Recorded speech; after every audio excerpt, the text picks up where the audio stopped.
안녕하세요 여러분, 저는 탑팀재활학과 원장 박정욱입니다. 오늘은 제가 예고 드렸던 대로 테니스 엘보와 특히 골프 엘보로 고생하시는 분들이 많은데요, 그런 분들을 위해서 개인 맞춤형 치료 시대라는 제목으로 오늘 설명을 드리도록 하겠습니다. 테니스 엘보 치료에 대해서 굉장히 종류가 많고 또 확실한 치료법이 없기 때문에 종류가 많고 여러 가지 치료법이 제시되고 있고, 운동이나 스트레칭 등 여러 가지 궁금하신 것들이 많으실 텐데, 오늘 제가 전반적으로 정리를 해서 여러분에게 이 방송만 들어도 특별히 다른 더 정보를 취합할 필요가 못 느껴질 만큼 정확하게 좀 전달해 드리도록 하겠습니다.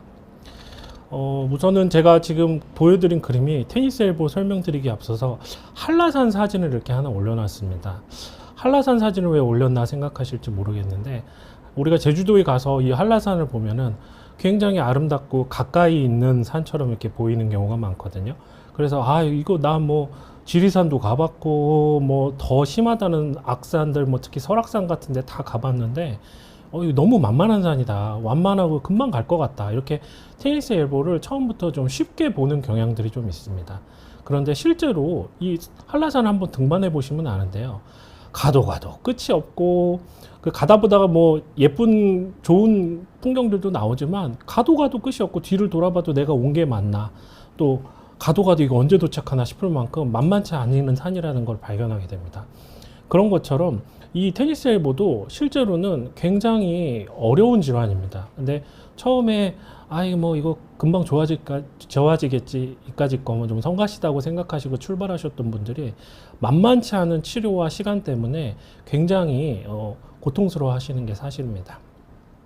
그래서 이 테니스 엘보나 골프엘 같은 걸 치료하시면서 환자분들이 이렇게 우울증에 빠지는 분들이 많아요. 그 이유가 뭐냐면, 굉장히 적극적인 운동이나 아니면 뭐 테니스, 골프 이런 동적인 운동을 좋아하시는 분들이 이 팔꿈치가 고장나면 칫솔 하나 들기도 힘들 정도로 많이 힘들거든요.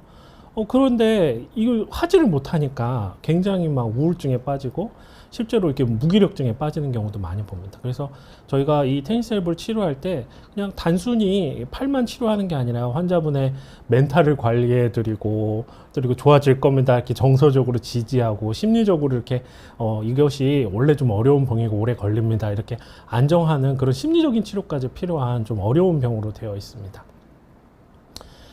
그래서 제가 오늘 드리고자 하는 내용이 개인형 맞춤 치료라고 말씀드리지 않았습니까? 그래서 맞춤 치료라는 것은 오늘 방송의 주제는 이것만 들으셔도 되는데, 환자마다 테니스 엘보가 조금씩 다 달라요. 통증의 양상, 병리, 그 다음에 그거에 맞춰서 치료도 조금씩 달라져야 된다는 게 제 주장입니다. 근데 지금 테니스 엘보에 대한 치료가 종류가 많아요.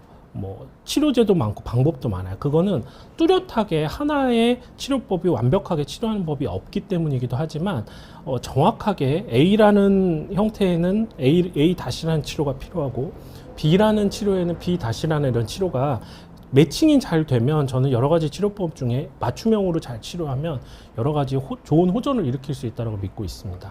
그래서 우리나라에서 지금 보면 이게 2019년도에 나온 제주대에서 내신 논문 같아요. 한국에서 낸 논문인데요.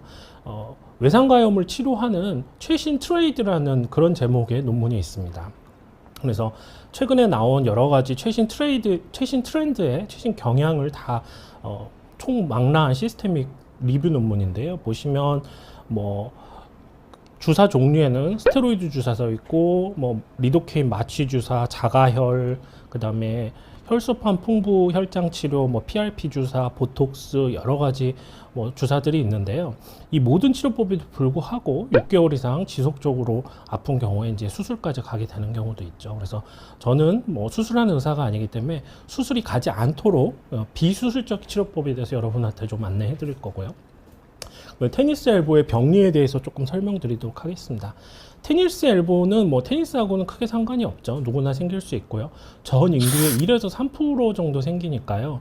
100명 중에 2명 잡는다면 굉장히 많은 질환이죠. 예. 그래서 대부분 40세 이상에서 성별 분포 남녀 차이 없이 발생하고요.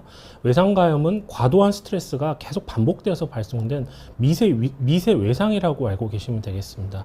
그래서 이거는 반복적으로 계속 같은 어떤 외상을 입어서 발생하는 것이지 어떤 만성 염증 소견은 아닌 걸로 되어 있습니다. 그래서 보면 ECRB라 그래서 손목을 뒤로 제끼는 이런 근육인데요. 그 중에서 짧은 노쪽 편금이라고 하는 ECRB라는 힘줄이 여기에 퇴행성 변화가 생겨서 발생하는 것으로 되어 있습니다.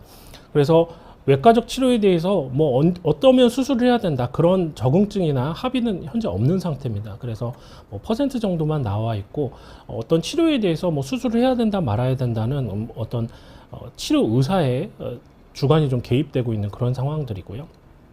그다음에 힘줄 부위는 지금 여기가 미세 외상에 의해서 발생한다 그랬잖아요. 그래서 이 힘줄 부위는요 보시면 여기 이 근육 부위는요 색깔이 빨갛죠. 네. 여기는 하얗죠. 그래서 여기는 똑같은 조직인데 여기는 근육 부위고 여기는 힘줄 부위입니다. 우리 갈비 같은 거 드셔보시면은 살코기 부위가 이쪽이고 그 뼈에 붙어 있어서 이빨로 뜯어야 되는 부위가 이쪽이라고 보시면 되겠습니다. 그래서 이쪽이 왜 하얗게 보이고 이쪽은 빨갛게 보이냐면요. 여기는 혈관이 많은 근육 부위여서 이렇게 빨갛게 보이는 거고요. 혈관 때문에. 여기는 혈관이 없기 때문에 이렇게 하얗게 보이는 겁니다. 그래서 이쪽이 잘 낫지를 않아요. 네. 그리고 힘줄 부위는 그래서 세포질도 적고 혈관 분포가 적기 때문에 힘줄 재생 가능성이 굉장히 낮아요. 그래서 힘줄 치유 과정도 굉장히 어렵고 재생도 잘 안 됩니다. 그래서 여기에는 흉터 조직이 발생해서 이렇게 여기 추가 손상이 더 되고 혈액순환은 계속 반복적으로 안 되고 이런 특성을 가지는 거죠. 그리고 여기는 인대가 아니고 힘줄입니다. 인대하고 힘줄을 헷갈리시는 분들이 많은데요. 인대는 뼈하고 뼈 사이를 연결하는 그 구조물이 인대인 것이고요. 근육이 가서 뼈에 가서 붙는 거는 그거는 힘줄이라고 합니다. 그래서 뭐 여기 인대가 다쳤어요 그렇게 말한다면 그건 이제 의학적으로 틀린 얘기가 되겠고요. 여기 저희는 지금 힘줄에 생기는 문제에 대해서 외상가염에 대해서 설명드리고 있습니다. 그래서 보면 이 힘줄 부위 보시면 여기에 총신전근이라 그래서요 손목을 뒤로 제끼거나 손가락을 제끼는 이런 근육들이 전부 다 여기 이 팔꿈치 이 부분에 가서 붙게 됩니다. 여기를 외상가 부위라고 하는데요. 그림에서 보시면 이 빨갛게 표시된 부위가 되겠습니다. 그 중에서도 손목을 뒤로 제끼는 짧은 편근이 주로 이쪽 이 분홍색으로 표시된 이쪽 힘줄이 손상되는 것을 우리가 외상가염이라고 주로 하는데요.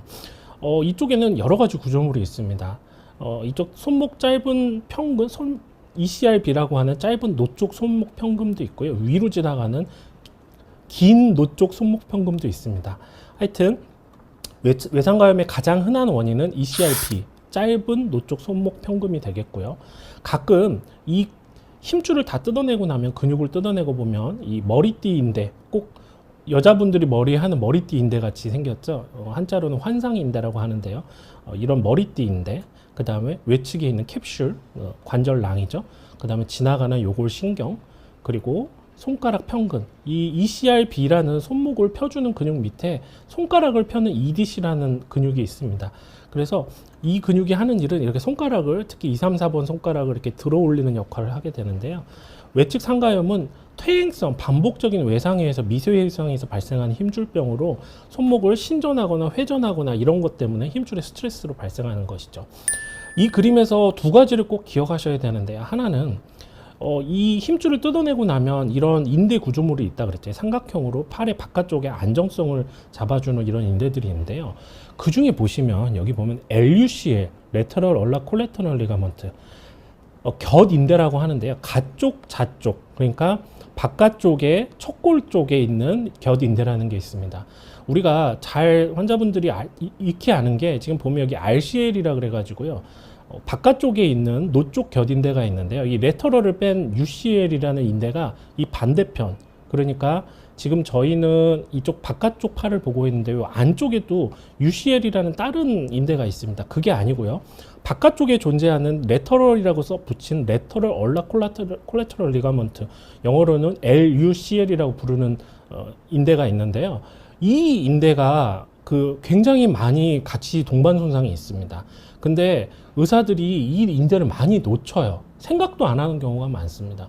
그리고 이 인대에 대해서 제가 솔직히 말씀드리는데 오늘 처음 들어보시는 의사분들도 있을 정도로 굉장히 생소한 인대입니다. 그래서 실제로는 제가 여기서 강조를 지금 하지 않습니까? 이 인대가 다쳤는데 테니스 엘보련이 하고 이 윗부분에 이 힘줄 부위에만 치료를 반복하다가 안 나아서 결국 수술을 했어요. 근데 수술을 해도 안 낫는 경우가 있습니다. 왜냐하면 이 LUCL이라는 이 힘줄 아래쪽에 존재하는 전혀 다른 부위의 손상인데 이거를 놓치거나 생각을 못해서 계속해서 만성적인 통증이 시달리는 경우들이 있습니다. 그래서 오늘 만약 내가 치료를 아주 오래 했는데도 심지어 수술을 했는데도 계속 아프거나 하는 분들은 이 LUCL이라는 전혀 생각지 못했던 구조물에 대한 평가를 좀 해보실 필요가 있고 만약에 이 방송을 보시는 의료진이라면 이 부분에 대한 관심을 평상시 진료에 좀 기울여 주시길 좀 다시 한번 부탁드리고요. 그리고 나중에 제가 이따가 보톡스에 대해 설명드릴 건데요. 보톡스 놓는 거에 대해 하실 때 이 EDC, 손가락 편근이 좀 약화가 올 수가 있는데 그런 부분에 대해서 이 그림이 ECRL 밑에 EDC라는 손가락 편근이 존재한다는 정도만 기억해 주시면 되고요. 그래서 제가 LUCL 이 부위까지만 조금 설명드리고 질문 좀 받고 여러분하고 소통하도록 하겠습니다. 보시면 이 파란색 인대가, 이건 인대입니다. 힘줄이 아니라 이게 LUCL이라는 그런 인대가 있는데요. 바깥쪽을 이렇게 구조물을 잡아주는 아주 튼튼한 인대가 있습니다. 이 RCL은 제가 앞에 보셨던 이 머리띠 인대고요. MRI 보시면 단면으로 짝짝짝 차고 내려가면 처음에는 이 RCL이 보이다가 갑자기 LUCL이 이렇게 등장하는 경우가 있습니다. 그래서 RCL과 LUCL을 구별하기가 쉽지가 않습니다. 그래서 아까 말씀드렸듯이 잘 낫지 않는 테니스 엘보인 줄 알았는데 실제로 전혀 다른 질환이었다면 이것도 의심해 봐야 되고요. 실제로는 어떤 경우도 있냐면 테니스 엘보하고 이 LUCL의 파열이 동반되는 경우도 있습니다. 그래서 꼭 같이 신경을 써주셔야 되고 MRI상 보면 순서대로 제일 먼저 머리띠 인대가 나오고 그 다음에 LUCL이 나오고 이 뒷부분에 이제 이 관절 뒷부분에 관절낭하고 앵코니우스라는 팔꿈치에 있는 근육이 나타나게 됩니다. 그래서 이 섹션을 아주 유심히 좀 볼 필요가 있습니다. 네, 그래서 이 LUCL 인대가 외상성으로 많이 발생합니다. 예를 들어서 팔을 이렇게 짚고 넘어진다 할지 그럴 때 많이 발생하기 때문에 내가 외상으로 다친 경우에는 그러니까 미세 외상이 누적된 것이 아니라 외상으로 다쳤는 경우에는 이 LUCL에 대해서 꼭 신경 써서 확인해 볼 필요가 있고 동반 손상도 있을 수 있다는 점을 다시 한번 강조하고요. 예전에는 이런 방금 말씀드렸던 이 LUCL이라는 파란색 인대가 정말 존재하는지에 대해서도 많이 논란이 있었어요. 근데 실제로 이제 보면 카데바에서, 그러니까 시체에서 이것들을 초음파로 확인한 경우도 있고 그래서 여기에도 분명히 있고 초음파로 확인 가능하다는 논문이 있고요. 저도 이 인대가 정말 존재하는지 궁금해가지고 제 스스로도 실제 시체를 해보았습니다. 최근에.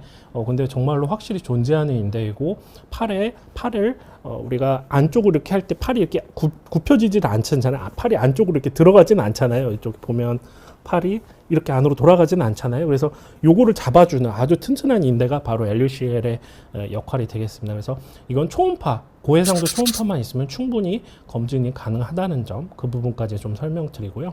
안녕하세요. 테니스 엘보와 골프 엘보는 어떤 차이가 있나요? 골프는 안 치고 테니스는 치는데 타격 운동이나 비슷하면서도 다른 것 같습니다. 네, 테니스 엘보는 외상가염이라 그래서 이 바깥쪽 힘줄에 문제가 생기는 거고요. 골프 엘보는 같은 질환인데 안쪽, 이 내측에 문제가 생기는 겁니다. 근데 골프나 테니스 모두 안쪽, 바깥쪽 다 문제가 될 수가 있고요. 특히 골프나 테니스 같은 이렇게 긴 막대, 스틱을 잡고 하는 운동들은 팔꿈치에 무리가 가는 것이 사실입니다. 그래서 골프 엘보는 잡는 근육 쪽, 그러니까 손목을 굽히거나 손가락을 뭔가를 잡을 때 발생하는 힘줄의 염증이고요. 그 다음에 이제 테니스 엘보는 제끼거나 힘을 쓸 때, 회전할 때 주로 많이 쓰는 테니스 염증이라고 알려져 있습니다. 김헬레님이 선생님 안녕하세요. 저는 팔꿈치가 접히는 안쪽이 너무 아픈. 네, 이것도 엘보입니다. 우리가 골프 엘보, 골퍼스 엘보, 그다음 내상과염이라고 부르는 이 내측, 이쪽이 골프 엘보고요. 이것도 치료와 검사가 필요할 수 있습니다. 비건이라고 쓰신 분이 또 다른 질문을 해주셨네요. 주부의 어떤 가사노동 동작들이 테니스 엘보를 유발하네. 안 그래도 왼 팔꿈치 힘쓸 때 바깥쪽 아랫부분이 좀 뻐근해. 안쪽도 뻐근해. 아무튼 전체적으로. 네, 그럼요. 이게 한 번에 내가 뭐 테니스 치고 골프 쳐서 오는 게 아니라요. 평생 누적된 미세 외상, 아주 적은 것들이 퇴행성 변화로 생기는 겁니다. 그래서 아까도 그림에서 말씀드렸듯이 40대 이상의 남녀에서 모두 발생한다고 되어 있어요. 젊은 친구들한테는 잘 발생 안 하죠. 뭐 물론 운동을 아주 열심히 하는 뭐 엘리트 선수들한테는 발생할 수 있겠지만 보통 40, 50대에 많이 오십니다. 그래서 이런 경우에는 확인을 하고 오늘 내용을 끝까지 쫙 들어보실 내용이 있을 것 같습니다. 이 오늘 내용만 들으시면 왜 발생하는지, 어떻게 치료해야 되는지, 무슨 스트레칭, 무슨 운동, 어떤 마사지가 필요한지 뭐 다 아실 수 있습니다. 다른 영상 안 찾아보셔도 되니까 이 내용만 잘 들어주시기 바랍니다. 그러면 이 테니스 엘보나 골퍼스 엘보는 거의 같은 질환이라고 생각하고 그냥 보시면 됩니다. 치료 위치만 다르다고 보시면 되는데요. 외상가염의 병리학적 특징은 여기에 좀 어려운 말인데요. 뭐 섬유, 아세포 여러 가지 말이 있는데요. 그냥 쉽게 생각하시면요. 이 아까 보시면 이쪽에는 힘줄 부위는 혈관이 별로 없고 근육은 혈관이 많아서 빨갛게 보인다고 했잖아요. 그럼 이 힘줄이 혈관이 없는데 얘를 낫게 하려면 어떻게 해야 되겠어요? 우리 몸에서 막 일부러 혈관을 거기에 막 신생을 시켜요. 그랬다가 낫으면 혈관이 빠지거든요. 그래서 여기가 만약에 찢어지게 되면은요, 미성숙한 이제 우리가 건물의 재료가 되는 막 벽돌을 막 나르겠죠. 예, 그리고 혈관을 통해서 거기에 영양분을 막 공급하자고 하는데요. 그래서 미성숙한 콜라겐 섬유하고 무질서한 혈관 세포가 막 거기 증식을 일으키게 됩니다. 그런데 그렇게 하고 이게 건물을 지어야 되는데 건물이 짓다가 말아버리는 거예요. 네. 그래서 우리가 이때까지는 외측 상과염, 그러니까 외측 외상과에 무슨 염증이 생긴 걸로 이때까지는 알고 있었는데 실제로 검사를 다 해보고 확인을 해봤더니 염증이 별로 없어요. 염증은 없고 병리학적으로 보니까 얘네들이 그냥 혈관이 아주 증식돼 있고 그 다음에 콜라겐 섬유가 많은 이런 것들을 그냥 어려운 말로 혈관 섬유 아세포 증식이라고 하는데요. 이게 염증의 과정이 아니라 회복 반응, 힘줄의 회복 반응의 실패다. 그러니까 집을 짓다 마른 것이다.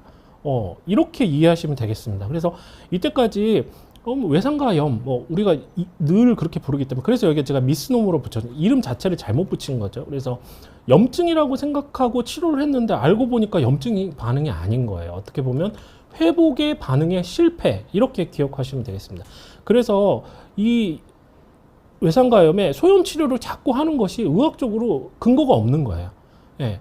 그래서 요즘에는 트렌드가 어떻게 되고 있냐면 이런 물리적 긴장을 해소하기 위해서 보톡스 치료를 해야 된다. 이거는 힘이 많이 걸리고 긴장이 많이 걸려서 생긴 병이기 때문에 미세 외상이 생긴 거기 때문에 근육하고 힘줄의 힘을 좀 빼주는 보톡스를 통해서 근육을 일시적으로 마비해서 좀 긴장을 풀어주는 것이 이 치료의 근거가 된다. 이런 것들이 요즘 굉장히 지지를 받고 있는 가설입니다. 최신 트렌드 중에 하나고요.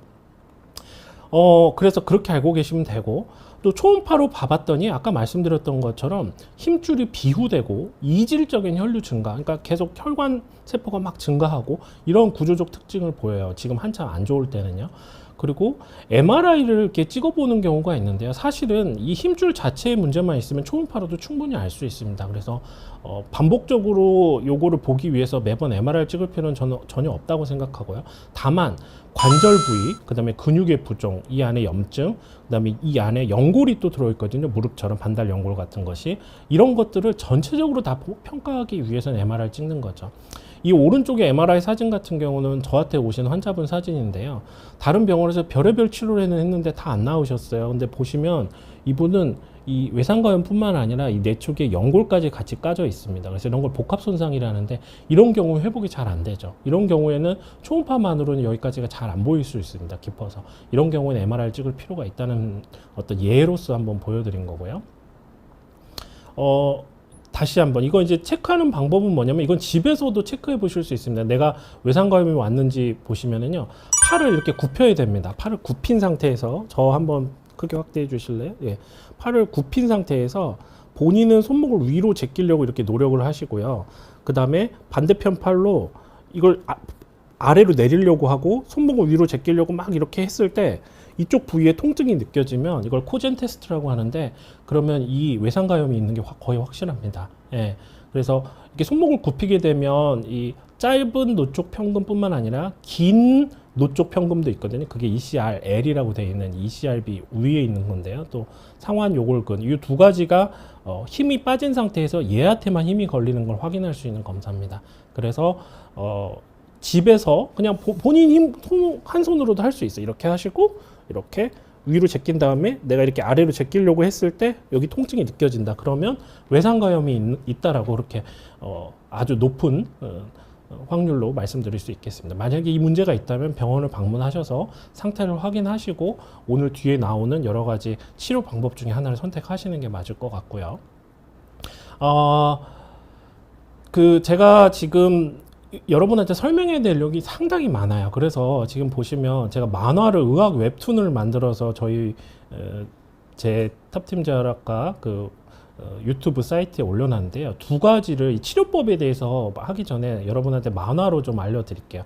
만화니까요. 굉장히 재밌거든요. 그래서 여기 의사 목소리는 전데요. 한번 보시고요. 두 개의 만화를 한 7, 8분 되는 만화를 두 개를 틀어드릴 겁니다. 뭐 부담 없이 보시고 또 이어서 질문 남겨주시면 이거에 대해서 또 답변 드리도록 하겠습니다. 손상병법 김대리의 최신 비수술 치료 재활학 체험기 제4화 도대체 인대 강화 치료가 뭐지? 일부 박 원장님 건강하셨죠? 원장님께 치료를 잘 받아서 그런지 발목, 손목 모두 든든해지고 있습니다. 덕분입니다. 도움이 되어서 다행이네요. 그나저나 원장님이 허락하신다면 궁금한 거 한 가지 꼭 여쭤보고 싶은데요. 그럼요. 실은 인대 강화 주사, 그러니까 프롤로 주사를 맞고 또 경험하고 나니 이 치료법에 대해 궁금해졌어요. 제 주변에도 운동으로 아픈 친구들이 자꾸 물어보는데 제가 뭘 알아야 말이죠. 좋은 질문이에요. 프롤로 주사에 대해 알려면 우선 조직재생 치료의 역사에 대해 좀 알 필요가 있어요. 20세기까지는 가난에서 비롯된 세균성 질병, 영양결핍 등에 대한 생존 및 수명에 대한 연구에 밀려서 근골격 부상에 대한 치료는 늘 우선순위에서 밀려난 존재였어요. 하지만 21세기에 접어들면서 삶의 질이 향상되고 MRI와 초음파 같은 영상 진단기기의 발전이 더해지면서 근골격 치료는 급격히 발전하게 돼요. 특히 이전에는 방사선 사진이나 CT로는 연부 조직에 대한 정확한 평가와 확인이 어려웠어요. 맞아요. 저도 아픈데 방사선 사진에는 이상이 없다는 소견 많이 들었어요. 네. 그래서 인대 건, 연골, 근육 및 관절 등의 연부 조직에 대한 정확한 진단이 어려운 시절에는 근골격 손상에 대해서는 단지 부목을 고정하세요, 소염제 드세요, 물리치료하세요 이런 한정된 치료 방법만이 제시되어 왔어요. 하지만 점점 연부 조직들을 빠르고 정확하게 초음파와 MRI로 확인할 수 있기 시작하면서 이 부분에 대한 조직재생 치료법에 대한 관심이 일약 의학 연구의 주연급으로 등장했죠. 그래서 등장한 게 프롤로 주사인가요? 프롤로 주사는 한참 후에 등장하게 돼요. 우선 의과학자들의 들뜬 기대와 달리 이 분야의 치료는 그 연구 과정에서 만만치 않은 현실을 맞게 돼요. 특히 백색 조직으로 불리는 인대와 연골 등은 인체에서 유독 혈관 발달이 적은 조직이에요. 혈관이 적어서 회복이 늦고 약물의 전달도 쉽지 않죠. 바로 이 때문에 연부 조직을 재생하는 방법에 대한 개념 설계부터 의학 연구자들 사이에서 난제가 되었고 지금도 고민 중이라고 할 수 있죠. 이른바 바이오본드의 발견이란 모토 아래 진행된 신기술 탐구들의 성적표도 기대에 비해서 초라한 결과를 거두고 말이죠. 맞아요. SF 영화에서 보면 주사만 놓으면 바로 낫고 그러잖아요. 네, 그러면 좋은데 의사들도 그게 쉽지가 않네요. 이런 연구 중에 개발된 것인가요? 네, 비슷하지만 사례 등이 약간 달라요.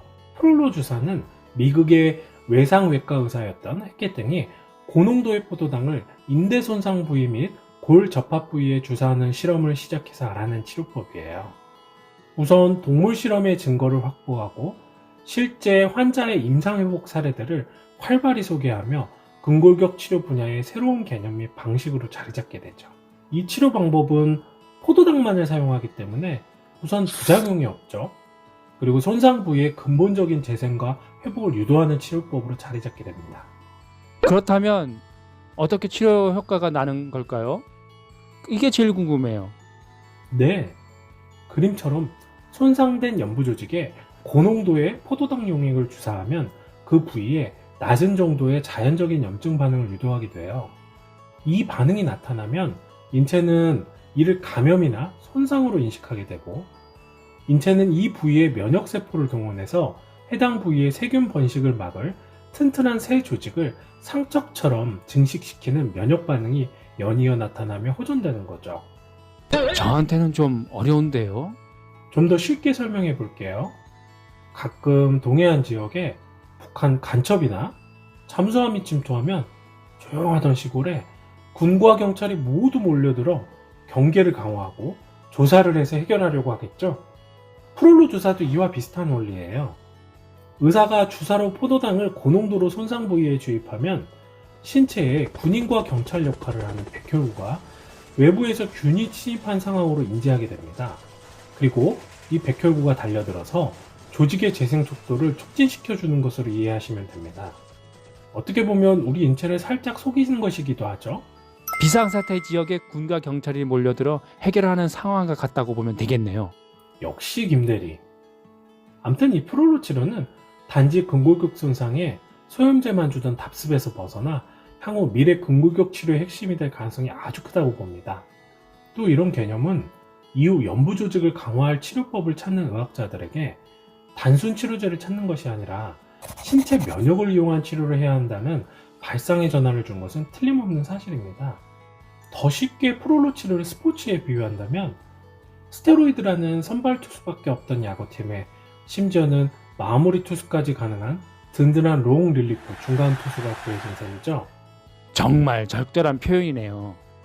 의학자로서 바라기는 향후 0점대 방어율 구원 투수 같은 완벽한 바이오본드가 빨리 개발되기를 소원하고 같이 연구하고 있답니다. 설명 너무 재밌었어요.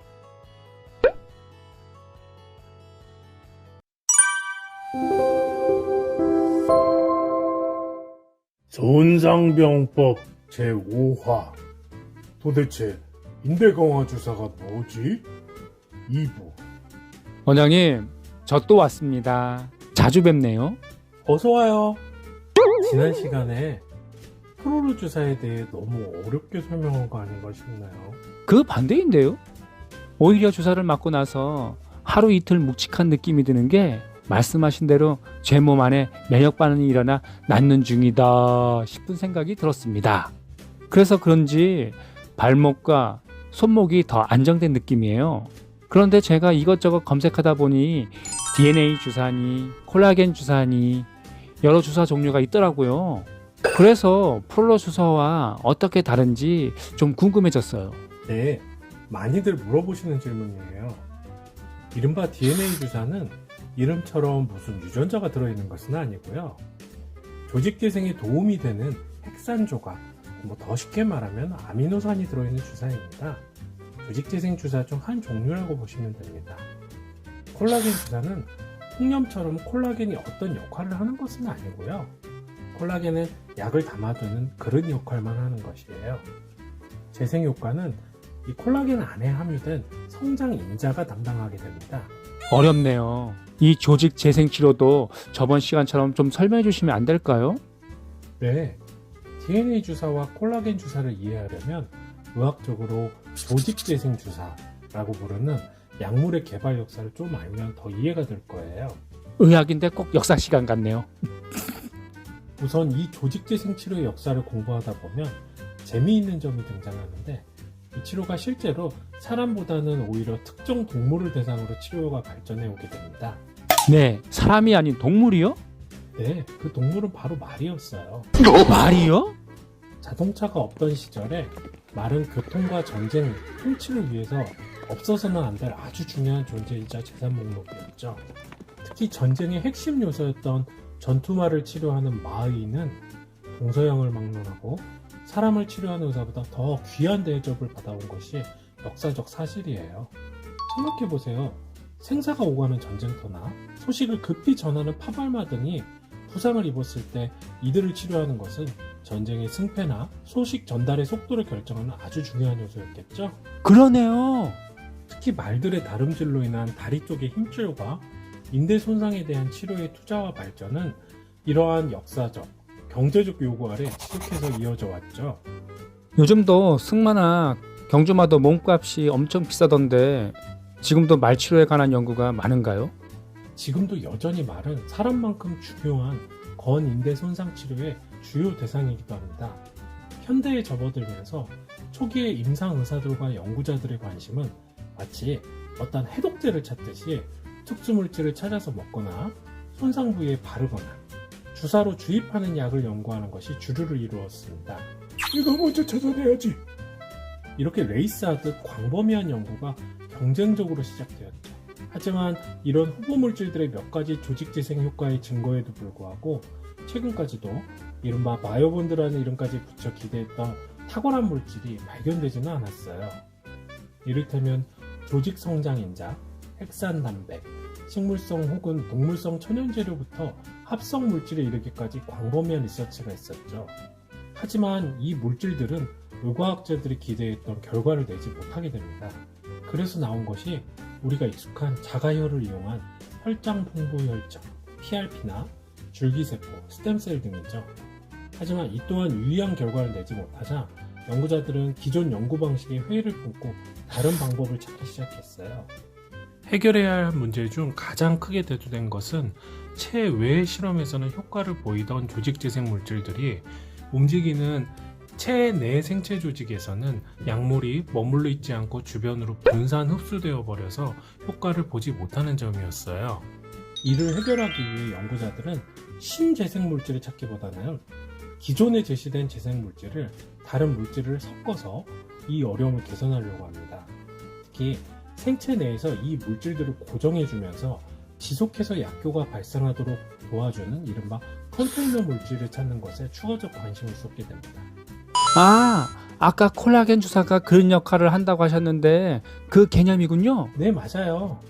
그래서 마치 젤리같이 반유동적인 성질을 가져 재생 물질을 품고 있으면서도 신체 조직이 재생되면 자리를 비켜주고 서서히 흡수되는 이상적인 컨테이너 물질에 대한 관한 연구가 현재 가장 큰 화두로 자리 잡고 있답니다. 그럼 콜라겐 외에는 어떤 물질들이 현재까지 사용되고 있죠? 그간 제시된 물질들로는 인공관절 또는 필러 등으로 사용되온 히알루로닉 액시드, 폴리하이드로젤, 아가젤 등이 있어요. 하지만 이 중 가장 성공적인 효과를 보인 물질은 성장인자를 섞은 콜라겐 주사가 현재 임상에서 가장 활발히 효과를 보며 사용 중이에요. 하지만 콜라겐 주사도 역시 한계를 가지고 있어요. 만약 이러한 이상적인 조직 재생 주사인 바이오 본드와 컨테이너 물질이 개발된다면 의뢰는 어떤 변화가 있을까요? 만약 그런 물질만 개발된다면 임플란트나 스포츠 손상에서부터 장 천공이나 뇌출혈에 이르기까지 주사 주입만으로도 수술을 대체할 수 있는 우리의 혁신을 기대할 수 있게 되겠죠. 그런 약을 박 원장님이 개발하시면 되겠네요. 그런 약을 개발한다면 노벨학상감이에요. 전 이번 생엔 틀렸어요. 저는 깔끔히 이해가 갔어요. 정말 친절한 설명 감사해요. 네, 여러분 재밌게 보셨나요? 제가 준비한 만화인데 지금 저희 탑팀제약학과 홈페이지에 가셔서 손상병법이라고 치시면 10부까지는 저희가 무료로 안내해드리고 있고요. 이 테니스 엘보에 관한 영상도 또 따로 있습니다. 6화가 테니스 엘보 치료 잃어버린 퍼즐이라는 제목이 있는데 이거는 저희가 틀어드리지는 않고 탑팀제약학과 홈페이지에 가셔서 유튜브에 가셔서 손상병법이라고 치시면 6화 테니스 엘보로 치시면 찾아서 보실 수 있겠습니다. 나중에 한번 찾아보시길 바라고요. 지금 들어온 질문이 좀 있어서 몇 가지 좀 답변을 드릴까 하는데요. 마음만 전지현님이 테니스 엘보로 인대 강화 주사인 프롤로 주사를 맞고 있는데요. 너무 아파요. 횟수가 증가할 때마다 더 아파오는 것 같은데 정상인가요? 계속 치료해도 되는지. 네, 그 프롤로 주사는 포도당, 덱스트로스를 가지고 놓는 주사를 말하는데 제가 아까 만화에서 설명드렸던 포도당 치료입니다. 이 치료는 굉장히 친환경적이고 부작용도 없는데 문제는 치료 후에 면역 반응을 유발하면서 굉장히 좀 통증을 일으키는 것이 좀 단점이죠. 뭐 아프긴 한데 이것 때문에 큰일이 나진 않는데 문제는 점점 더 아프고 더 악화가 된다면 조금 약제를 바꿀 필요가 있습니다. 일반적인 조직재생 주사가 통증을 조금 더 적기 때문에 그런 방향으로 좀 바꿀 필요도 있고, 그리고 초음파로 사실 용량을 많이 놓을 필요가 없거든요. 정말로 필요한 부위에 초음파로 보고 바늘로 들어가서 적절하게 아주 조금만 놔도 되는데, 이제 지나치게 많은 용량이나 전혀 정상 부위에 이런 약제가 들어가게 되면서 통증을 일으키는 경우도 있습니다. 그래서 이런 경우에 치료는 계속 필요하지만 치료 방향의 전환이 좀 필요할 걸로 그렇게 생각이 듭니다.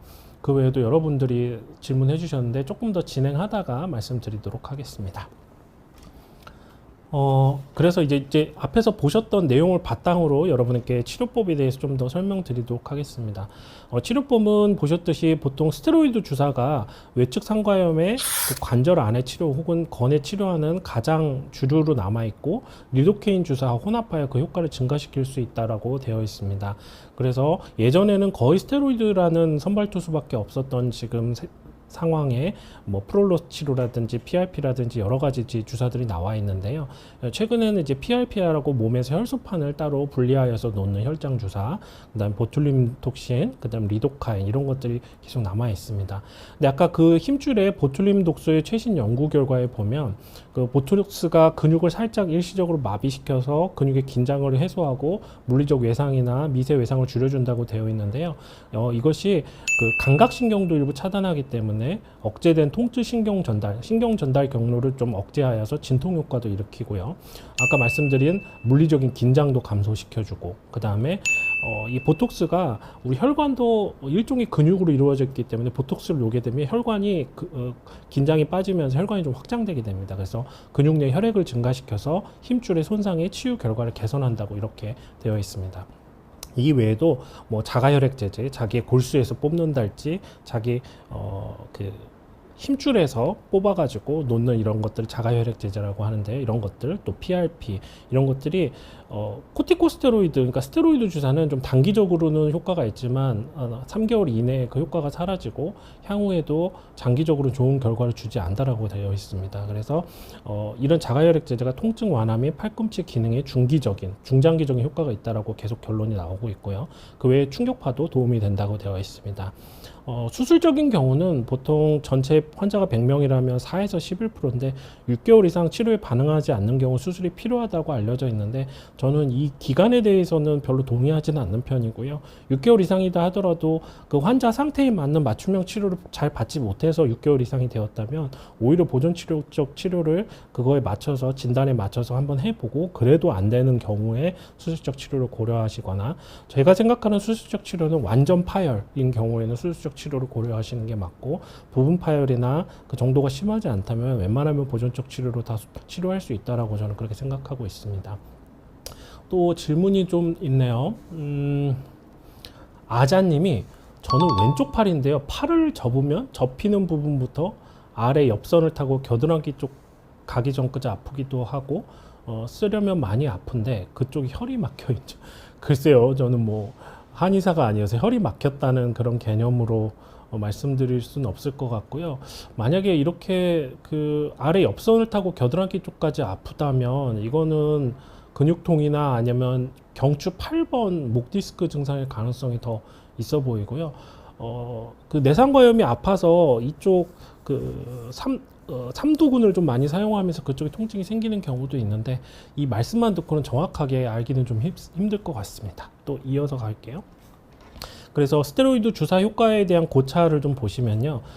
외측 상가염에서는 이때까지는 대부분 이제 스테로이드하고 리도칸을 주사해서 많이 났지만, 이것이 그 단기적인 효과밖에 없고, 심지어는 장기적으로 계속 반복적으로 사용하면 힘줄이 약해져 버리고, 그 다음에 통증의 그 결과도 굉장히 짧게 조절이 된다. 그래서 권장되지 않는다라고 계속해서 논문에 쏟아져도 나오고 있고요.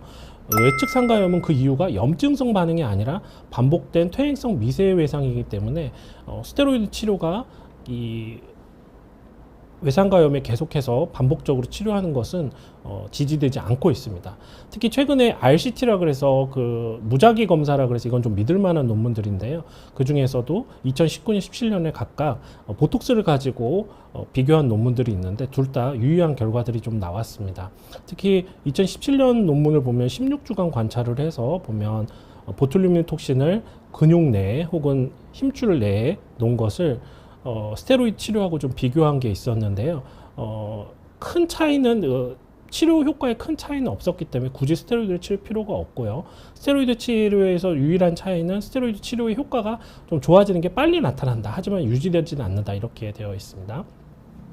그리고 그 아까 보셨던 이 첫 번째 1년 후 팔로우업한 내용에 대해서도 좀 보시면 50명한테 실험자를 가졌는데요. 이 중에 50명 중에 22명이 44%는 보톡스 한 번의 주사로 모든 것이 다 해결되었고, 그 다음에 20명은 이제 두 번째 90일째 봤을 때 두 번째 주사를 또 맞았습니다. 그래서 이 중에 20명 중에 18명, 20명의 90%에 대해 해당하는 경우는 전부 다 해결이 되었고, 이 중에 20명 중 오직 한 명만이 초기 통증의 75% 이상으로 재발이 발생했다고. 그래서 보톡스 주사를 놓는 것은 만성적인 이런 외상가염에 아주 좋은 효과를 보였다. 이렇게 발표하고 있습니다.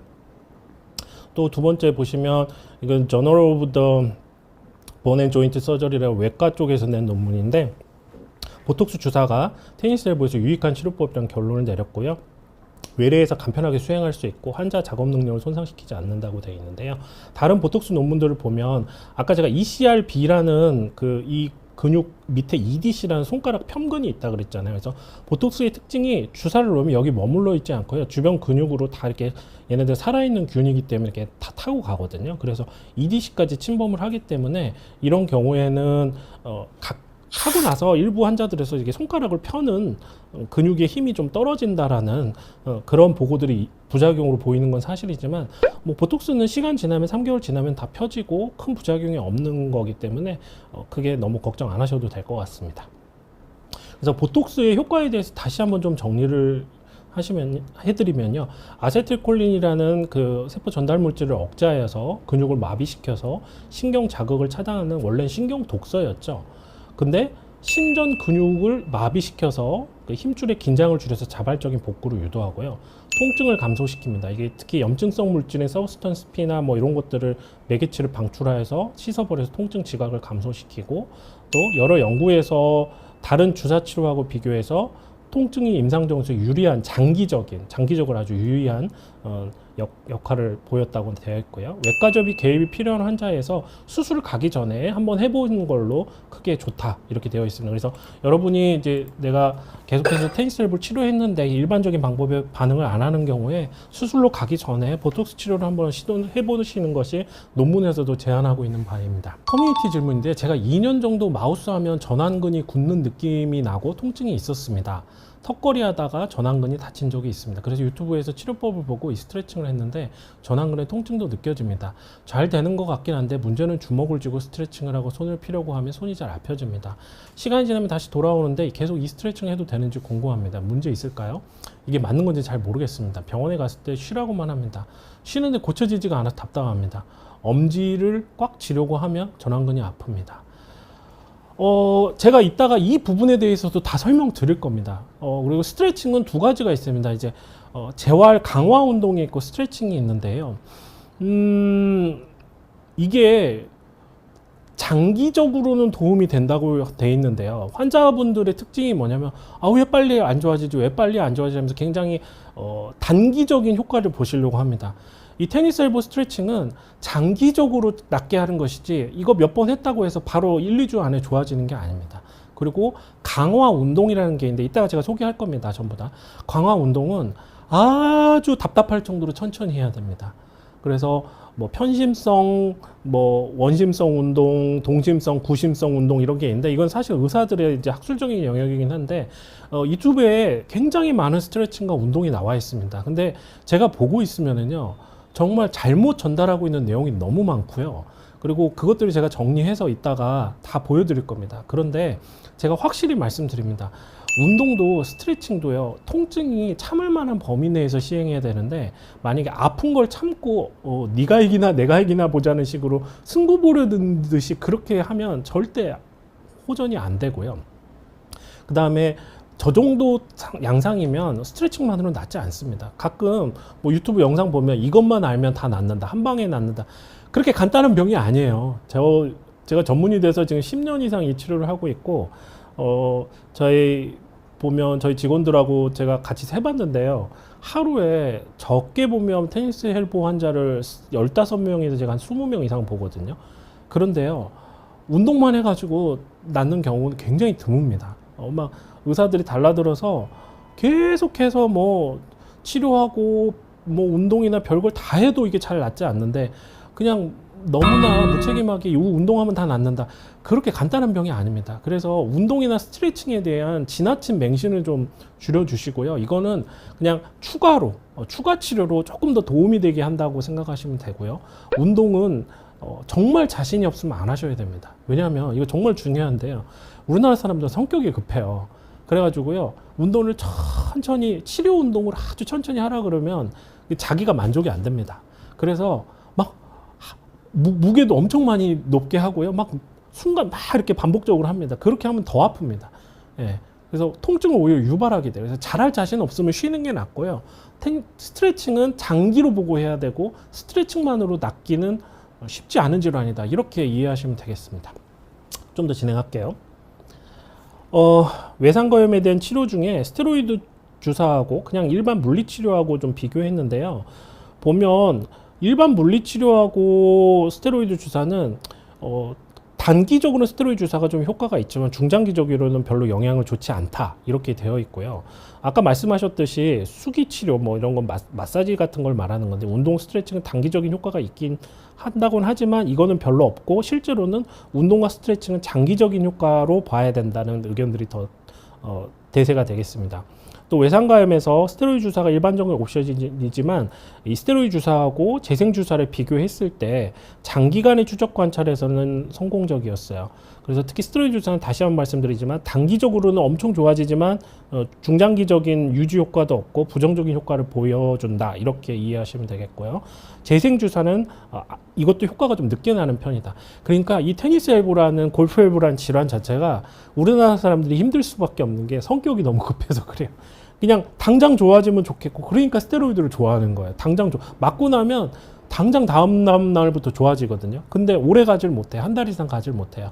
그러니까 그 기간 동안 저는 오히려 조직재생 주사를 차근히 진도를 나가서 이걸 맞게 하고 스트레칭 해주고 필요한 아주 차분한 운동을 해줘야 되는데, 그렇지가 않아요. 그냥 병원에 가서 한 방에 주사를 해결하려는 그런 마인드로는 절대 낫지가 않는 병입니다.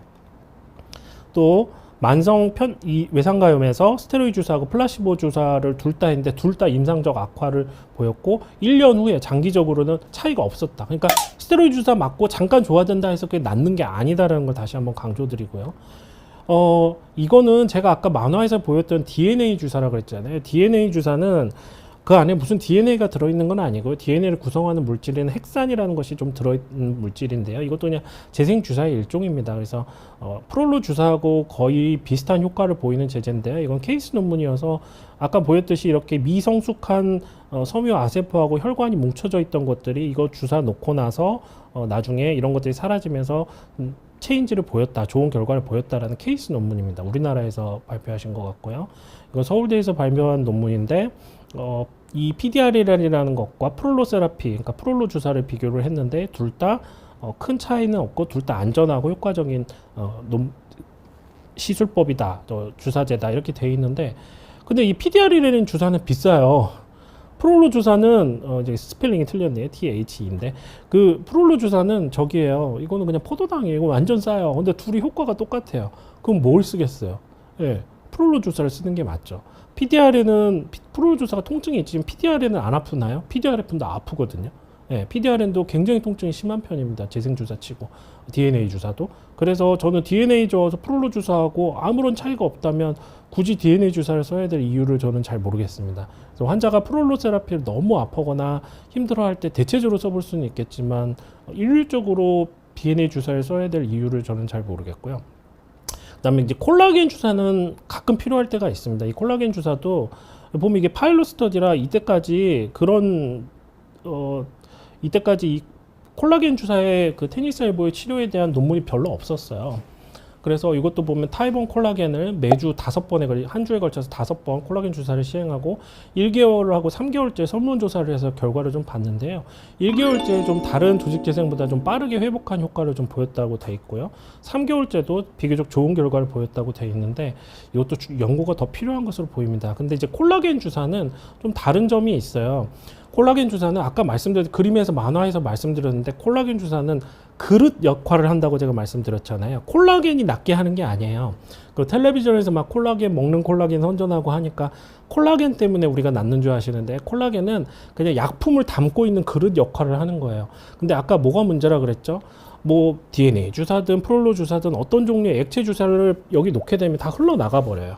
고정이 안 되는 거죠. 그래서 그것이 이때까지 우리가 치료할 때 가장 큰 난제 중에 하나였는데 흘러나가지 않고 특히 많이 찢어져 있거나 파열이 큰 부위에 콜라겐 주사가 그 안에 그릇 역할을 해서 약재를 머금고 있으면서 약재를 계속 뿜어주고요. 그다음에 얘네들이 났으면 그 조직이 막 자라 나오면 자기는 또 자리를 겸손하게 비켜주고 이런 역할을 하는 게 컨테이너 물질 콜라겐인데요. 이 콜라겐이 그런 역할을 하는 겁니다. 그래서 이 논문도 뭐 타입1 콜라겐이라고 되어 있지만 이 타입1 콜라겐 자체가 아닌 이 안에 성장 인자나 조직 재생을 일으키는 물질을 같이 포함하고 있는 거죠. 그래서 콜라겐 주사는 그냥 그릇이다. 네, 그렇게 이해하시면 되겠습니다. 우리 손 짜는 젤도 보면 젤이 있잖아요. 근데 그 젤은 알코올하고 다 날아가 버리고 남은 거는 그 안에 들어있는 것들이 우리를 그 안에 알코올이 역할을 하는 거잖아요. 그래서 그 젤은 없어져 버리는 것처럼 콜라겐도 그런 그런 역할을 하는 거다 이렇게 이해하시면 되고요. 이것도 최근에 나온 논문인데요. 콜라겐 주사는 그릇 역할을 한다 그랬잖아요. 그래서 성장인자가 아니라 여기에다가 자가혈을 섞습니다. PRP라는 혈소판 풍부 혈장을 넣어가지고 자기 혈소판을 분리해서 콜라겐이라는 그릇에 담아서 시행한 것도 있는데 이것도 초음파상 호전이 한 68% 정도 보였다는 논문이 저널 오브 숄더 앤 엘보 서저리라는 논문에 최근에 나왔었고요. 그다음에 이제 요거는 이제 연구가 좀 더 필요한 거긴 한데 그림처럼 자기 골수에서 골수 세포를 뽑습니다. 뭐 줄기세포에 가까운 거겠죠. 그런 것들을 뽑아서 놓는 방법이 있고요. 또는 이게 슬개골이거든요. 그래서 우리 무릎뼈 밑에 있는 슬개골에서 이 힘줄 세포를 빼가지고 약해진 부위에다가 놓게 되는 겁니다. 뭐 아킬레스건에 놓을 수도 있고 지금 힘줄에 해당하는 저희 외상과에도 놓을 수 있겠죠. 힘줄에도 그렇게 하는데 이제 이런 것들이 골 연골 손상에는 뼈와 골 연골 손상에는 큰 효과가 있는 것이 확인됐지만 이 힘줄 부위에 대해서는 좀 장기적으로 효과가 여전히 필요하다고 그렇게 되어 있습니다. 그러면 아까 운동하고 뭐 스트레칭, 마찰 마사지 이런 거 여쭤보셨잖아요. 제가 이 그림을 그려놓은 이유가 있어요. 보시면 이 보조기를 잘 착용해주고 이게 힘이 걸려서 생긴다 그랬잖아요. 그래서 아까 힘줄 부위는 혈관이 별로 없고 근육은 혈관이 많다 그랬잖아요. 그래서 힘줄 부위는 잘 낫지는 않아요. 그렇기 때문에 거기에 우리가 힘줄이 낫을만 하면 우리가 사용하다가 또 찢어지고 사들만 하면 또 찢어지고 이런 미세회상이 반복되면서 낫지 않은 결과가 외상가염이라고 제가 말씀드렸잖아요. 회복의 실패가 외상가염이라고 말씀드렸죠. 그렇기 때문에 가장 중요한 거는 제가 환자분 주사 잘 맞고 병원에 오는 것만큼 가장 중요한 게 뭐예요? 그러면 저는 보조기 착용이라고 말합니다. 여기에 걸리는 외상을 보조기가 대신 받아줘야 돼요. 팔에 걸리는 힘을, 이 근육에 걸리는 힘을 힘줄이 아닌 보조기가 잡아주는 것이 가장 중요하고요. 두 번째는 이 스트레칭과 마찰 마사지가 있는데요. 이거는 이따 제가 영상을 통해서 안내해 드릴 겁니다.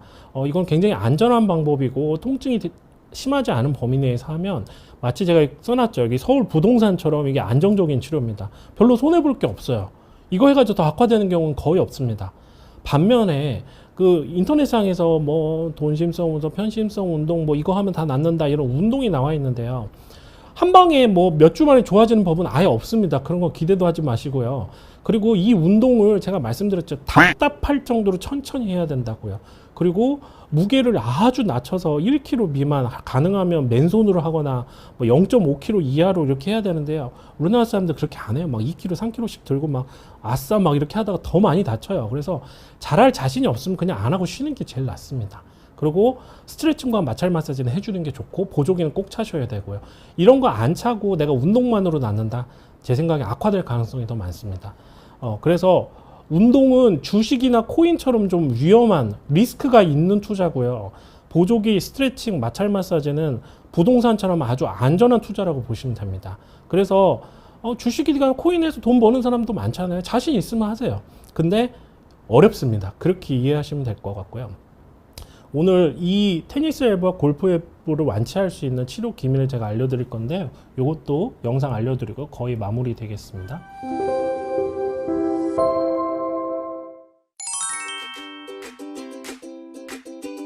가끔 특정 주사제를 맞으면 테니스 엘보나 골프 엘보가 나올 수 있다면서 DNA 주사 혹은 콜라겐 주사 등이 비싼 주사제 치료를 유도하는 경우를 봅니다. 물론 이러한 주사제는 충분히 사용될 수 있으며 저 또한 사용하기도 합니다.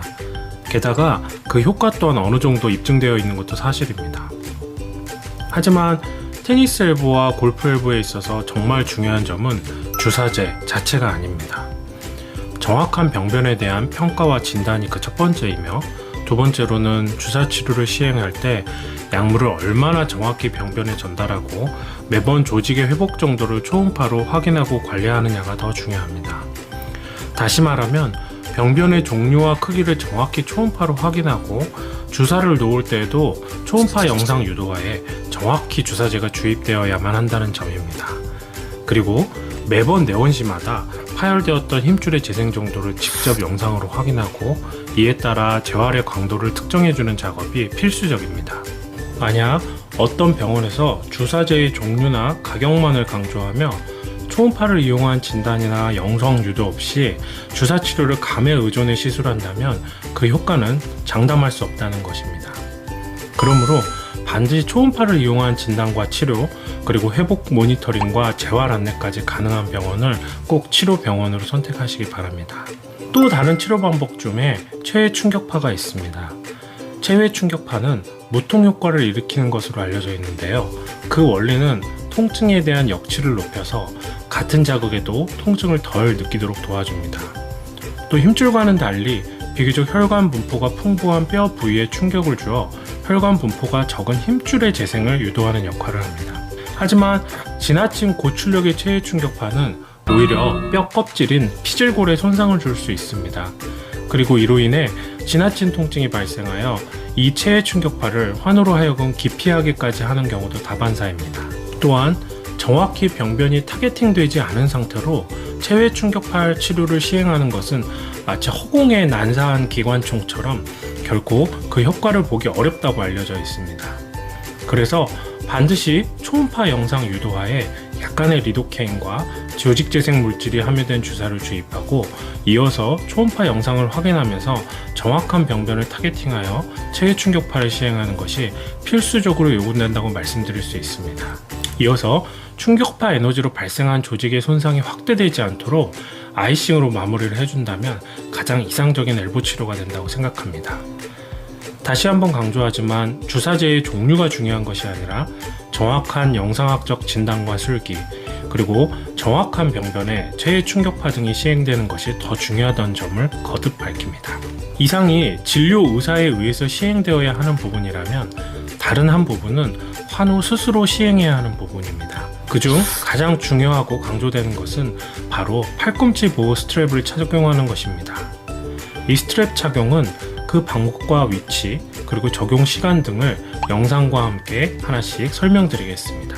우선 외상과 부위에 부착하여 손목을 신전하는 손목 신전 근육을 눈으로 확인합니다. 이어서 내상과 부위에 부착하여 손목을 굴곡하는 손목 굴곡 근육을 눈으로 확인합니다. 바로 이 두 가지 손목 신전 근육과 굴곡 근육을 잡아주는 보조기를 착용하기 위해서는 팔꿈치 안쪽의 주름선에 평행하게 손가락 2마디 간격을 놓아 확인한 후 이 부위에 보조기를 착용한 후 그림처럼 벨크로를 조여 압박합니다. 그림처럼 손목 신전 근육을 움직여 보아 잘 고정되었는지를 확인합니다. 착용 시간은 팔이나 손을 사용하는 시간에는 항상 착용하여야 합니다. TV를 보는 등의 휴식 시에는 손목에 헐렁하게 차고 있다가 어떤 동작을 취할 때는 바로 다시 벨크로를 조여서 압박 후 팔을 사용해야 합니다. 1시간에 한 번 정도 풀어서 혈액순환이나 피부 눌림을 확인합니다. 만약 피부가 짓무르는 경우 안경 닦개나 손수건을 스트랩 내부에 설치하여서 땀을 흡수하고 압박을 줄여주는 것이 좋습니다. 잘 때는 보조기 착용을 권하지 않습니다.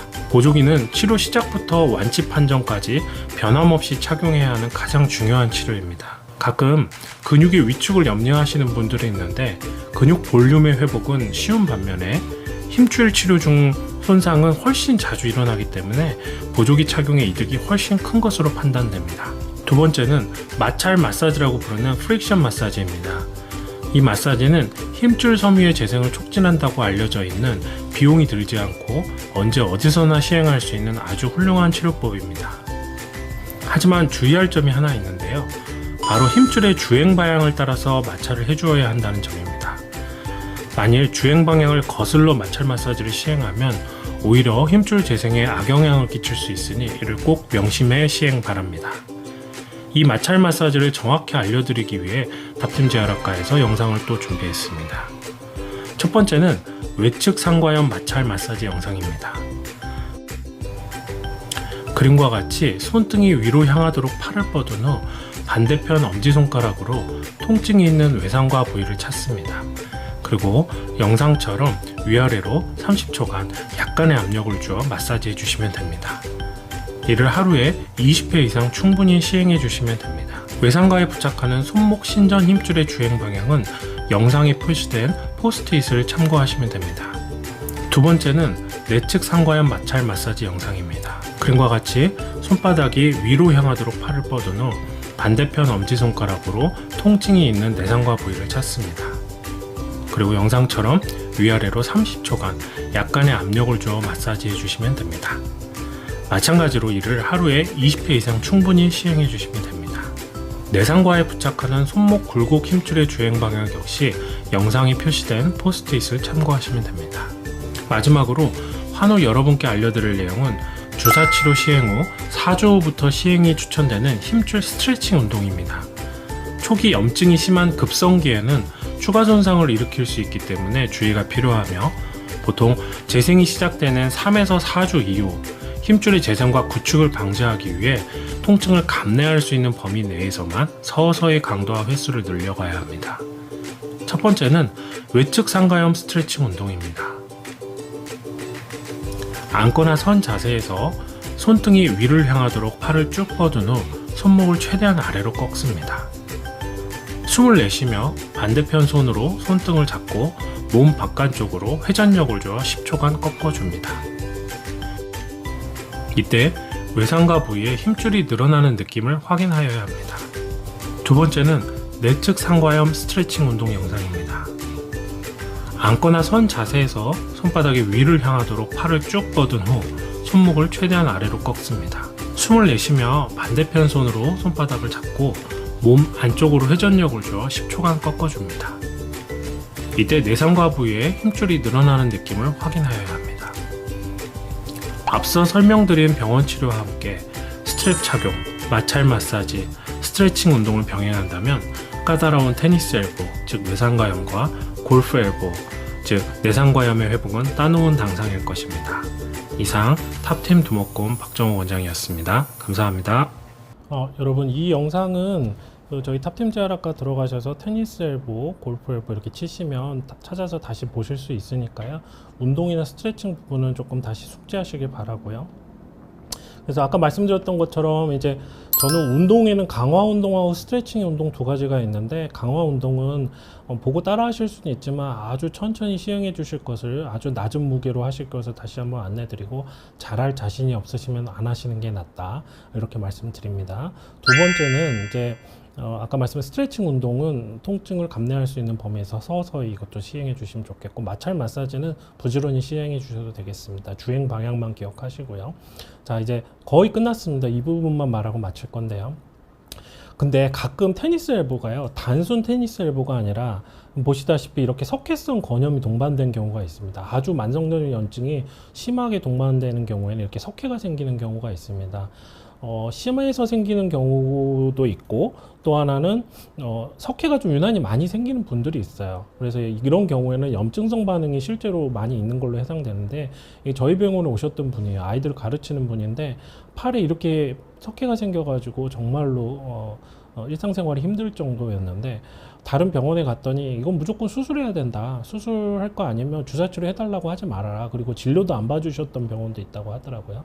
저희 병원 오셨는데 좀 심하긴 했어요. 근데 제가 그러면 수술 전에 만약에 수술을 피하고 싶어서 오신 거라면 이 수술을 피하고 싶다면은 그냥 여기 좀 위험하긴 하지만 바늘로 이렇게 니들링을 해가지고 좀 깨트리고 최대한 석회를 한번 제거해보자. 그래서 근데 하다 보면 위험성도 있는 건 사실이다. 이 힘줄이 그러다가 또 끊어지는 경우도 있고, 뭐 더 약화될 수도 있다. 하지만 어차피 수술을 각오하고 계신다면 수술 없이 해볼 수 있는 마지막 치료를 해보자, 이렇게 안내했습니다. 그래서 실제로 제가 바늘을 보면서 초음파로 다 여기를 니들링해서 깨트리고 하면서 지금 한 4회 정도 치료했는데 거의 다 석회가 제거되었고 재생치료 들어간 상태입니다. 그래서 석회가 있다고 해서 무조건 수술을 해야 되는 것도 아니다. 그래서 숙련된 시술자에 의해서는 석회를 바늘로 일일이 다 깨고 충격파로 깨트려서 좀 몸에 흡수시킬 수 있는 방법다 있다, 이렇게 기억하시면 되겠고요. 이 경우에는 마치 어깨 석회성 건염처럼 이렇게 커다란 석회가 생기는 경우도 있습니다. 이런 경우는 오히려 쉽죠. 사이즈가 크면 흡인하는 시술을 통해서 빼버리면 되거든요. 그래서 이런 경우에 사이즈만 크지 오히려 아까 이런 여러 개 작은 게 산재되어 있는 것보다는 어렵다, 이렇게 이해하시면 되고요. 그 다음에 보시면은 이것도 이제 초음파 논문인데요. 보시면 보고 정확하게 타겟팅해서 뭐 골극이나 석회 등을 치료할 수 있다는 점을 안내해 드리고요. 제가 이제 지난번에 이 석회성 건염도 니들링이라는 방법을 통해서 석회 흡인술을 통해서 다 잡아 뽑는다고 했는데, 이것도 그렇게 제거했던 사람이고요. 요거는 좀 니들링, 바늘 자체의 힘에, 물리적인 힘에 의존해서 하는 경우요. 이런 경우에는 굉장히 염증이 심하고 통증이 심하기 때문에 저는 1회에 한해서 여기에 스테로이드 주사를 아주 적은 용량으로 아주 조금 뿌려주는 경우가 있습니다. 그러면 엄청난 효과를 좀 보는 경우가 있고요. 그래서 이제 오늘 내용의 마지막 결론인데요.